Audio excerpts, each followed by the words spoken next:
Hey, this is Wes. Welcome to the shack. I've got this beautiful Hallicrafters HT-40 transmitter. I've got this very nice Hallicrafter speaker. I have this beautifully restored Hallicrafters keyer. And I have several VFOs from Hallicrafters also restored. Now I just need a receiver to put in that lineup. That one doesn't match. That one doesn't match. That one doesn't match either. That one's getting closer.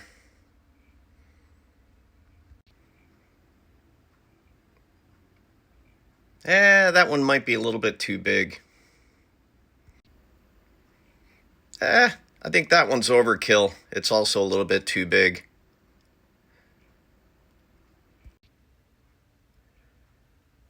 That one's too shiny. That one's perfect. Just the right form factor, in outstanding cosmetic condition. Let's get inside this puppy and do the usual upgrades. All right, well, here we are with the Hallicrafters model SX140 receiver, and I'm going to restore this. It already works. It's a little rough around the edges and definitely needs some upgrades like a new grounded power cord, a fuse, which I'm not sure this one has, and capacitors, I'm certain, in the power supply section that are very dated. And if you followed my HA5 VFO restoration, you saw just how awful some capacitors can be, even good ones that Hallicrafter used.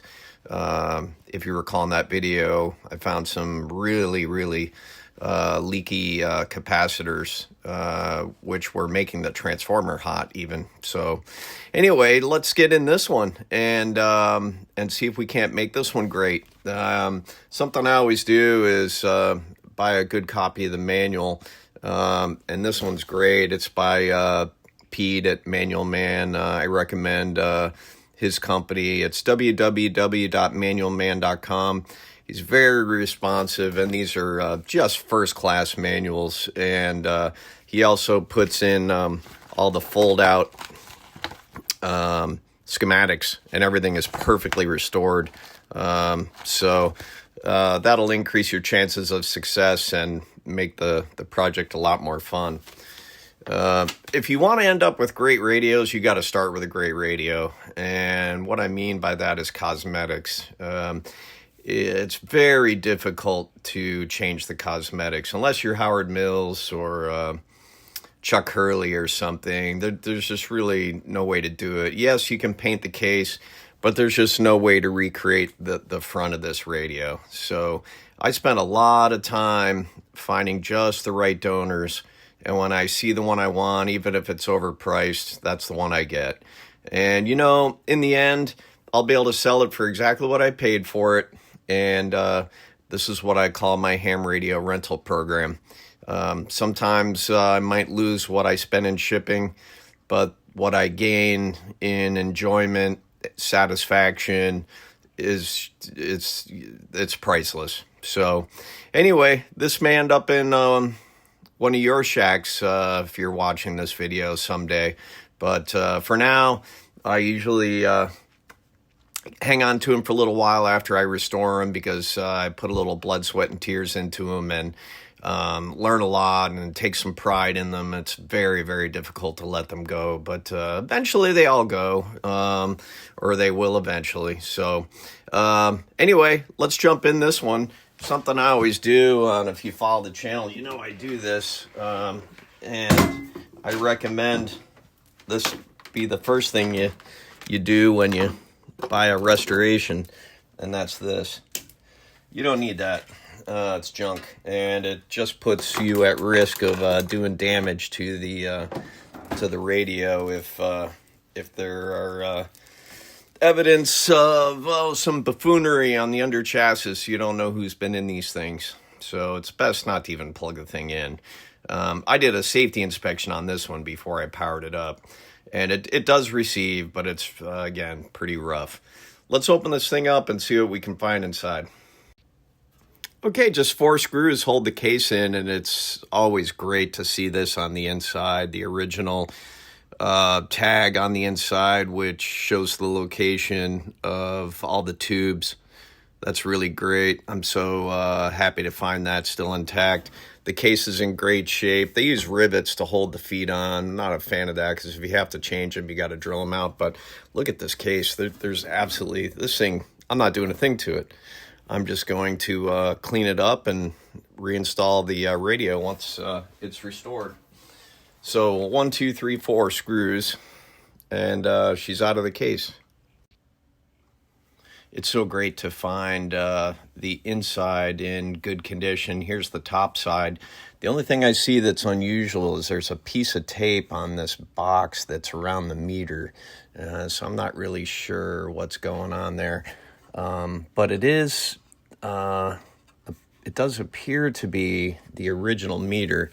Something else I do is, if I can find it, I always mesh all the capacitors when I open these up.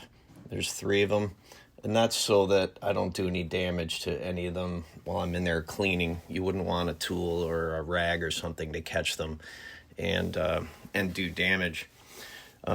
This is the speaker and ground. This is the antenna and ground. I'm reluctant to drill any holes other than for a fuse holder, which it really needs. I'm not sure where that's going to go. Sometimes you can hide them up on the chassis here, which is totally fine as long as it's near the power supply section.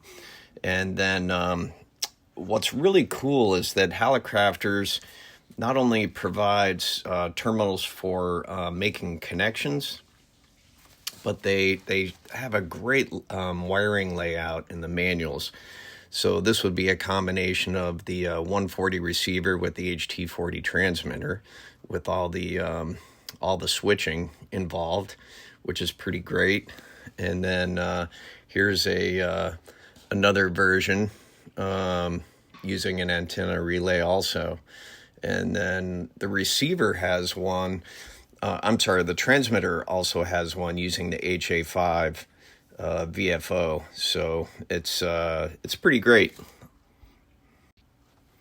Yeah, so here's the VFO manual. Here's the HA5 VFO, and it shows you how to integrate an entire station, which is, super handy. These were kind of entry-level rigs at the time, and they made it super easy. So if you're just getting started in boat anchors, you don't have to fear all this difficulty of connectivity because Hallicrafters makes it super easy.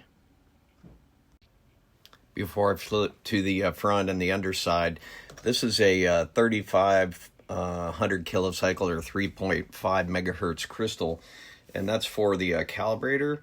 It provides a beat frequency at 3.5, 7, 14, 21, 28, and 52.5, so that you can calibrate the dial on the front depending on what band you're on. So that's super helpful to have that crystal.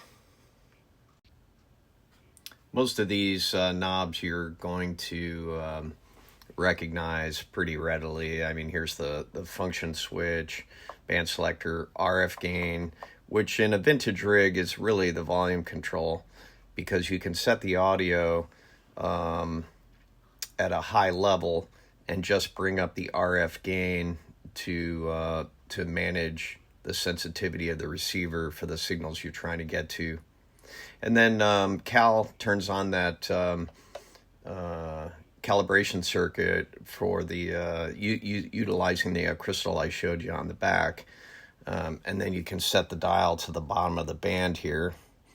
And then you use this cal reset, which I need to go through that a little bit, but it says that it's a variable capacitor connected in parallel with the main tuning capacitor to permit recalibration of the dial pointer in each band. It can be considered an electrical pointer reset. So it's used primarily in conjunction with the cal and off switch when setting the low frequency limits on each band, and the 52.5 megacycles point on the 6 meter band. So that's right here. So we'll spend a little more time with that once we get it restored. Antenna trim is a capacitor on the IF also for peaking sensitivity. The one unusual thing here is selectivity. So this really doesn't have the selectivity that you are used to. It's really a regen, and the manual, let me read you that section, and here it is, selectivity, the BFO. It controls the effective resistance connected between the IF tube, which is V3 suppressor, and the chassis ground. So it varies the regeneration capabilities of the IF stage up to and beyond the point of oscillation. So during AM reception, you can vary the IF stage from 8 kilocycles down to 2 kilocycles.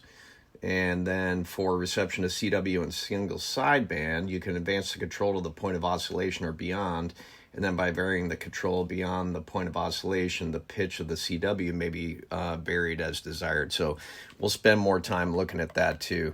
So I think in crowded bands, this probably is maybe a little more difficult of a receiver to use, but I have a feeling it's going to be a lot of fun to put on the air with the HT-40. Okay, now the underside. And again, this is the reason you got to be super careful plugging these things in. Look at this capacitor just hanging in the breeze. It's pretty close to this resistor here.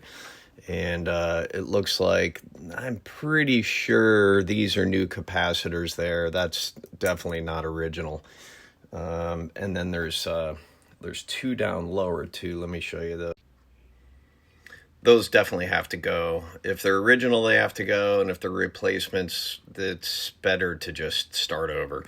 And if you look down inside here, these two capacitors, those are line filters. They're not safety capacitors, and they could fail shorted, and they'll be replaced by proper safety capacitors, Y capacitors, because they go from line to ground.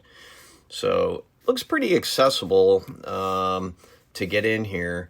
And the good news is I don't see a lot of paper capacitors. Until you get up here, there's 3 bumblebees. So we'll have to get those out of there, and that'll be kind of interesting to test those after I pull them out. But I'm going to do more research on those before I pull them out. But then we'll do the usual, look for any wiring gaffes by anybody that's been in here. Check all the resistors to see if they've gone high. These are carbon comps. And then, when it's safe to power up, we'll bring it up on a variac. And then we'll peak the IF and go through some of the calibration procedures. Here's another one right here I just found. Yeah. So anyway, overall, it looks pretty clean. It looks like it'll be very easy to get to all the required components for the calibration. So that's good. I think there's another one right in here that's probably in here. You access from the top. But anyway, I'll report back once we get going. I'm going to spend a little bit of time here removing the power cord, replacing these capacitors, the power capacitors, and then the other obvious ones, and then see if we can't get this thing on the air. Anyway, that's it for this video. Make sure you stop by again so you can see some progress here. And thanks for stopping by the shack to get your radio fix. This is Wes, W3KW.